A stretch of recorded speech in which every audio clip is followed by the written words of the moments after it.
ఓం శ్రీ మహాగణాధిపతయే నమః. శ్రీ షిరిడి సాయినాథాయ నమః.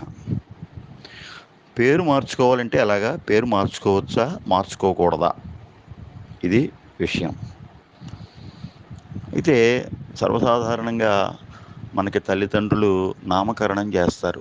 మనం పుట్టినప్పుడు చక్కగా అమ్మా నాన్న పీటల మీద కూర్చుని మనల్ని ఒళ్ళో పడుకోబెట్టుకుని చిన్నప్పుడే బియ్యంలో వ్రాయడం, అలాగే ఆవు పాలలో వ్రాయడం, ఇవన్నీ కూడా ఉంటాయి. ఇవన్నీ కూడా మన ఇంటి పురోహితుడు శాస్త్ర ప్రకారం చేయిస్తాడు ఆయన.